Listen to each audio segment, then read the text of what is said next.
Well, when I got to America, that changed because the bookstores were there. I was working retail. I got some money and I spent it all on books. That's how I got that 32 or 36 crates of books. I think it was up to 36 at one point. It was because a guy helped me, a lad from Belfast came over and helped me move. This is in America. And he was like, Jesus Christ. And he mentioned how many there were. And that's the time that I knew this is too much. Yeah. And so I was reading, but I was reading at the register. I was reading, you know, I got fired from umpteen jobs because I would read at my lunch break. It would go over, you know, I'd read it literally at the register and I got fired so many times from jobs. And then I went part-time, bought myself a little bit more time, turned off the phone, turned off the television and read, you know, and then read again. So when I say to people like, you know, the whole entire work of, say, Carl Jung has been read 5 times in a row, exactly that is the case. The collected works of Mullins, L.A. Waddell, many other collections, the collected works of Ayn Rand, right? When I say they've been read multiple times, they have. And then I learned around about 96 or something like that, more moving towards 97, 98, to take notes. This is the first time I actually typed notes. Before I would just underline like everybody does. At a certain point, a major change took place where I would actually type out the parts by hand of I didn't know anything about the public. I was just doing it for myself. And then I realized that doesn't work either, because when you read back on notes that have been excerpted from a book, I don't remember the context. So then I start adding notes below these, you know, these paragraphs I would type out what it's about or why I'm making a note. So now the thing has become like a dinosaur. I have to type in, oh, he means this. Like if I'm reading Julius Evola or one of these people, I have now to make a footnote to remind myself, because 5 years could go by and you go back to this document and go, what the fuck is this? I don't even remember where the context is because your brain's somewhere else. Yeah. So I learned that all that typing out is worthless. So then you make it worth something by adding your own notes. So I have reams and reams and reams of documents of excerpted books. And I learned no matter how years go by or months, I can go back and I will understand it because I made a note. I go, oh, okay. Yeah, glad I did that because now I know what this is. And if you're going to go on to become a writer, you know, of your own books, this is essential so that you can lay your hands on the information. So you can actually stop thinking, well, I read a book once about that, or no, I know where to go, and I have them in folders, you know, on different subject matter. And so this helped in the public addresses or making a podcast, because I can go now to the hundreds of documents and there's podcasts galore, or there's, you know, a public address galore. I can take it in all sorts of different places. But it was hard work because you're trying to do menial jobs at the same time with a bunch of airheads, managers I'm talking about. You have money problems, rent isn't paid, or it is paid, but you're living in a dump because this is all the part-time work will afford, you see. And I had a particularly difficult time with landlords. I mean, just in a row, I can count 30 places I might have lived. Then I finally, the last one of the ones that was like at the end, or at a certain point in the mid-90s, it was so bad. We even had to go to court and stuff. It was so bad, I gave up living in apartments altogether and tried to use my month's money, or, you know, the weekly money. It was something like $300 a week you'd earn, you know, from working in one of these grocery stores. I tried to live in hotel rooms because they're very, very expensive. And you can only book them, you know, till 12 o'clock in the morning. But I came to this conclusion that because I'm actually working from 9, I might be able to do that. So for about 2 years, I just did, in fact, spend all the money on living in hotel rooms. Wow. And it didn't work because it's so bloody expensive. But on the El Camino Real, there are literally thousands of these hotels all the way from San Francisco to San Jose. So I did that route. Some of these were whorehouses. They were hotels, but they're basically used by the scuzziest of prostitutes. You know, so they move out and I'm moving right in. Horrible life. Then I got sick of that and I bought a very cheap van, like a VW, from some guy who was about to trash it. And I slept in the streets on that.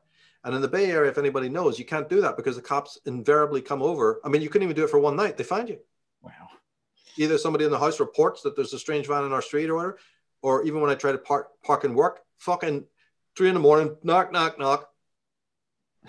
And sometimes they let you stay. Sometimes they let you move on. The place was like a police state. I got really fed up with that. And so it just went downhill from there. I was like parking on, you know, expressways and under bridges, and you wouldn't believe the life I lived. And I got a lot of knowledge actually about the Bay Area from that. because it would be trying to park in a different place every night, you know, so they wouldn't notice that you were there. Of course, I was also composing my music and practicing the guitar, freezing cold in a van. The thing was so bad that if you turned the heater on, it either didn't work or it sort of blew up or something. There was never any heater. So I would just sit there in this little van, practicing, writing lyrics at that time, which I gave up. But, you know, I would study and I would read my books, all these books. The thing was weighed down heavier by these big out of print books that had shoved here and shoved there, you know, and it was just unbelievable. But that would be done under like, not candlelight, but the next best thing. I mean, I literally have parked under street lights to save the van's engine and the gasoline because it's so little money, you know. And every time I found a good place to park where I thought, oh, this is much better now, you know, used to park at the Stanford Mall. No, they got security guards. They don't call the police. The whole place got security guards all night. And, you know, they know you. And they come, yeah, come on, man. We told you before, fuck off. I was to be, look, there's nobody around here, right? But it's near the Stanford Hospital. It's near the kids' hospital, the Ronald McDonald place. So it's full of trees and there's nobody around. Why are you moving me on? Well, no, that's like a derelict. You know, it's like, you're as good. It's just, I'm not. I've got a license. I'm in a van. I'm just parked there. Just imagine that I'm here. Yeah. Like, you know, parked. I'm actually studying all night. No. We're going to have to call the police if you don't move on. So I would drive up and down El Camino Real in the middle of the night with nowhere to go. Year after year after year. How long were you living like that? Years. I had other problems too that, you know, the parking issue was a problem. And I even had relatives that wouldn't allow me even into the house to take a shower in the morning or make myself a hot cup of coffee. So you don't want to know the story. One day, you know, maybe it was pretty bad, even on a domestic front. Yeah. Every problem that could happen did happen. And I had some amazing adventures as well. Then I started doing taxi and that was crazy. It's a very dangerous job. Other than police, the second most dangerous job in the Bay Area is driving a cab. And so that was an adventure. And I picked up all sorts of everything from murderers, you know, the whole A to Z. I picked up Illuminati people that didn't even try to hide it. Wow. I picked up people who were so evil.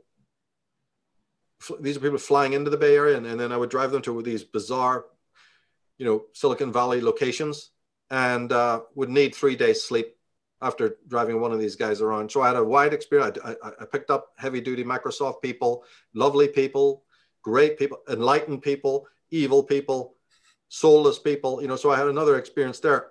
And the cab driver, the owner of one of the cabs companies I worked for, liked the driving, and he gave me a 24-hour cab, which was you know, like a privilege. Only after a week or two, he trusted me. He knew I was honest, and he gave me a 24-hour cab. So not having a good car or van, I could use the cab on my days off. So I would be able then, and they were approved. They said, just call in and tell us you're, you know, private today, or, you know, you're not signing in, and you can use the cab. So I used that cab to go to all the bookstores. You see, you know, I kind of used it as much as I could to get to these Psychic Eye bookstores and bolt up to San Francisco, you know, with a lot of, in Berkeley, excuse me. In Berkeley, there's some good bookstores, you know, really old, famous ones, just to find these rare works. And many times I would have to sleep in the cab, you know, because there was no apartment, there was no hotel. And that went on for so 95, 96, 97, until my health completely broke down, because in these cabs, they don't have any heater. They're such a cheapskate job to work at. They had no heaters. So in the winter, there was no heater. You had to keep the car on, And if you keep the engine on for hours and hours and hours when you're sitting waiting for a call, it pickles your organs. And it's like, you know, I'm exaggerating, but you're shaking. And it literally will pickle your organs, you know, everything, the electromagnetism. And in the summer, they have no cooler. They're not air conditioned. So in heat in the Bay Area, that would literally, your skin would turn black. The sweat itself would turn black, and you're picking up customers and there's no heater. You had to go and buy these little fans, you know, the ones that whirly fans, and hope that would cool you down in like 100 in the shade.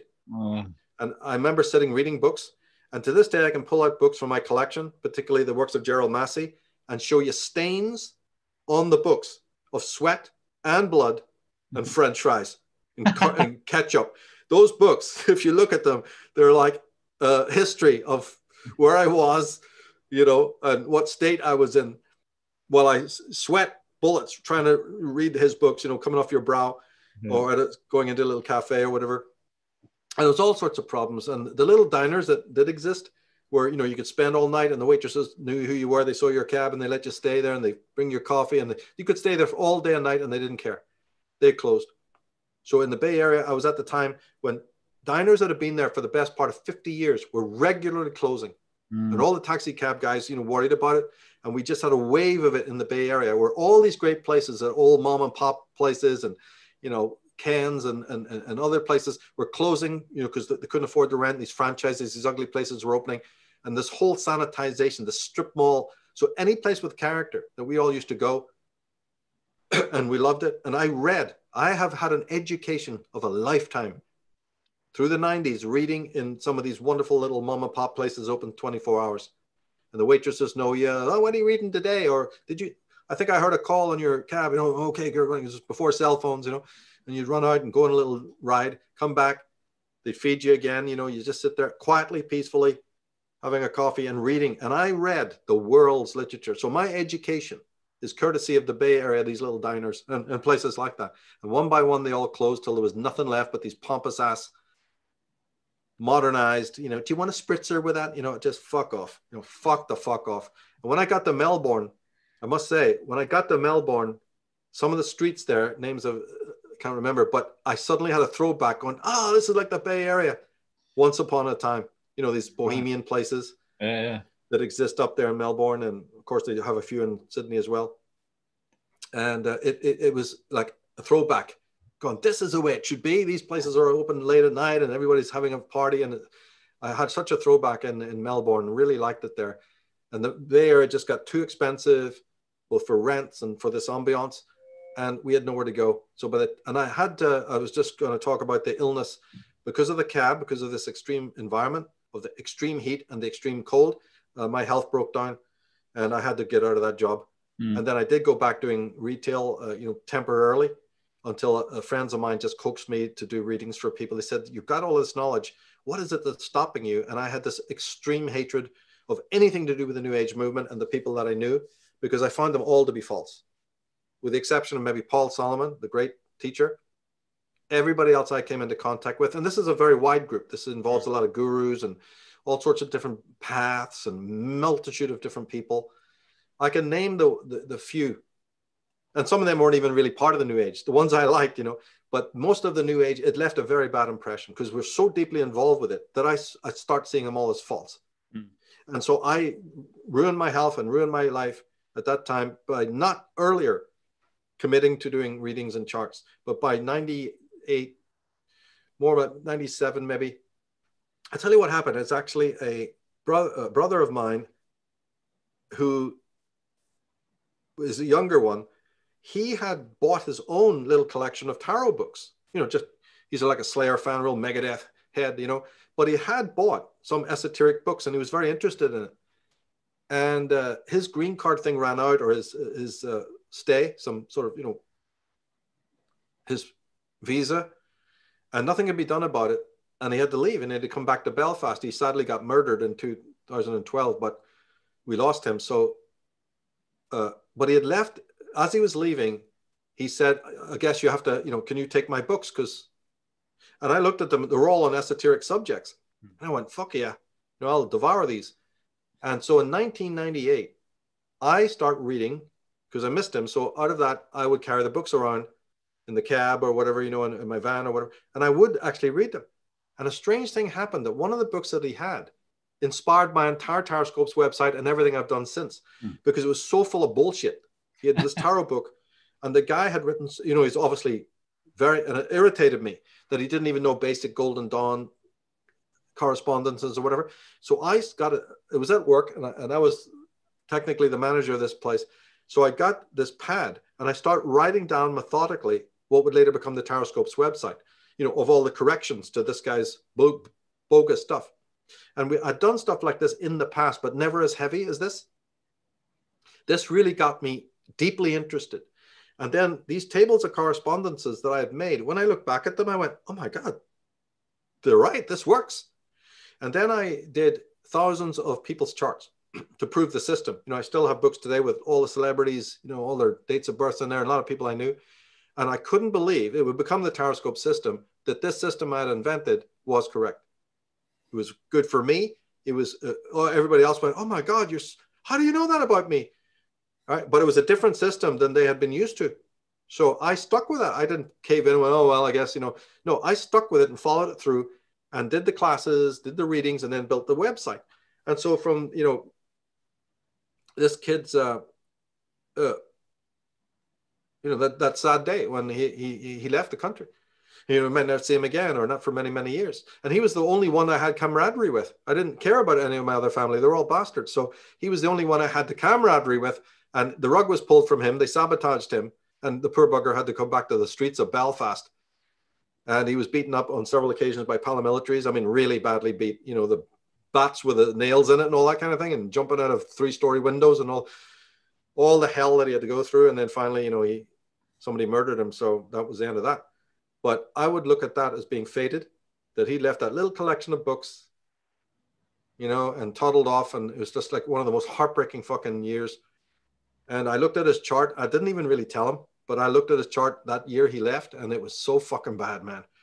It was so bad that I couldn't even tell him. I kind of wrote him letters later saying, be careful. You know, I tried to put it in whatever words I could and give him a lot of suggestions about not hanging out in town and all. And of course he didn't listen, and it just got worse and worse and worse and worse. But he left me that collection, and that's what got my, you know, goat. And I remember, how can he not see that Venus doesn't go with that and doesn't go with this? So I start doing what would later, you know, very shortly after become the theme of the Taroscope system. And then I went to a lecture, met a web designer there who liked me. And he said, hey, you know, I design websites for people. Would you like to join or whatever? He goes, yeah. And he set up a personal meeting with me. And he said later that I was the only one. It was just 2-3 days later. And I had a whole design, like pages and pages of a design of a website. And it was perfect. And he said, you're the only one. He says, you know, he was from the Bay Area. He had lived there for years. He had hundreds of different clients. And he said, they're all looking at him and say, pull it out of the air. You know, like designing a business card. So just, you do it, pull it out of there. And he's going to look at, I need to talk to you. What do you want? What color would you like? I don't know. This is the early days of the internet. I'm the only one who walked in and go, well, here's the front page. Here's the design. Here's the font. Here's the, you know, and he moved on it. He moved on getting me the servers, and another guy actually helped build the physical site, you know, build it out. So I guess I got lucky, even though it was a tremendously long haul to do it. Everything seemed, you know, weighted with lead. Everything seemed difficult. And as I said, couldn't handle the landlords, couldn't handle the neighbors, couldn't handle the whole scene. It was so bad. It was so bad. One event that happened was I had an apartment, and I used to go down to the mailbox to get my mail. And for some reason, my mail was always torn. Could it be because I was getting the Spotlight magazine and these conspiratorial type journals? But no matter what, I kept finding they were ripped, you know, and suddenly I twigged that this is deliberate. It's not accident. So I go down one time to the mailbox, and this time it's a package that I'd ordered, a little box about this big. And it was, you know, they open the thing and they put it in, and then they close it. When you come with your key to open the door, I can't get the box out. Right? And I go, what the fuck? And I'm standing there like, you know, doing this. And I realized the bugger's done this on purpose, because there's actually a tray underneath where you can put packages. And they're open, easy to pick up. So I went, that ruddy bastard. So for 2 days, I waited for this fucker to come around, right? Because they see the post office knows Patriot groups, and they have them on a blacklist. And if you happen to be ordering them, they don't want you ordering them. So they tear up the magazines and newspapers, and they, you know, make your mailing difficult so that you'll stop subscribing to those places. So I'm waiting and waiting and I'm waiting, and I hear the van, and I run down and I walk over, and it's this Latino guy, right? And just from his attitude, I can tell he's the one. And I said, oh yeah, hey, you know, are you the guy that, no, I was real polite and everything. Are you the guy, you know, I couldn't get this box out of the thing. You know, I had to rip it to get it out of the thing. Or I don't even think I did. I think it was still in there for days. You know, he goes, and his attitude, typically, yeah, so what? Maybe a Christian, I don't know. So I start getting salty, and I'm like, yeah, is this the way you normally do it? Who's your fucking boss? What station do you come out of, and who do you work for? Like, you know, really sort of, you know, Belfast, right? What the fuck happens? I'm getting him where I need him to go, and he's a bit worried now. The fucking guy who owns the entire apartment complex just happens to be there. I'm giving you this because this is an example of what I've lived like. Over he comes in his golfing unit. He's got these fucking plaid trousers on, and his golfing, gear, sweater, and he waltzes over and he stands there listening to us. I'm the tenant, so technically I'm paying him money. It's my package that's being, torn and ruined, and all this malarkey I've got to go through month after month. What does he do? He takes the side of the fucking mailer, and the two of them start giving me, yeah, what's your problem, dude? What? I'm your tenant from 316 or whatever, right? And he's acting the maggot. So you don't do that to Irish fucking people from the streets of fucking Belfast. You just don't.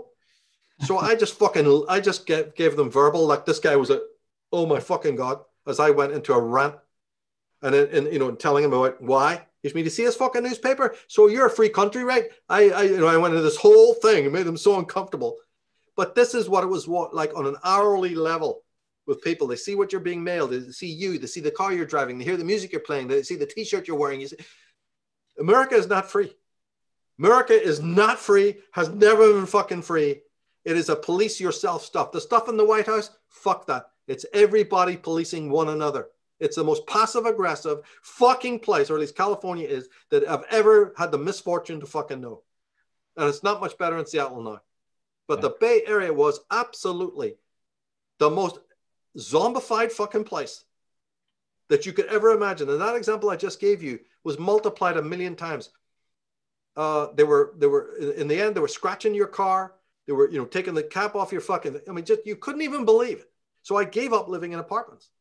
And for years and years and years, thought, hey, I'll just live on the streets. It can't be any worse. But unfortunately, nobody helped. Nobody at work, nobody in my family, gave a shit. It was always bad there, but, it became worse now because they would lock up in the morning. And on the few days I did come around and park out in the street just to get a shower or a cup of coffee before I go into work, I found the doors locked. It's unbelievable. Year after year. It's unbelievable. Unbelievable. Yeah. So, yeah, then I lived in cafes. I lived in, just giving you a little sketch here, but I lived in cafes and I lived in those restaurants and I became wise from those people. So I owe more to waitresses who, seeing what I was doing, good old, 50-year-old American women from the old school. Yeah, working class people. The working class people go, yeah, I don't understand what you're doing, mate, but carry on doing it. I owe it to them. And people like that. And to those veterans that used to meet me at the, the bus station or the train station and inform me and get into, just somehow they picked on me and came over and start talking deep politics, deep conspiracy. I'm like, what is this? Every time they pick on me, they have a certain insight. That's right. And I've definitely benefited from that. But yeah, the story is a very, very painful and sad one. So I've earned every single part of the work. And there is only one motive. Say it again. It is to get these people, the wise ones, to the table and into the hands of anyone that's in this planet. That's the job. It's a vocation.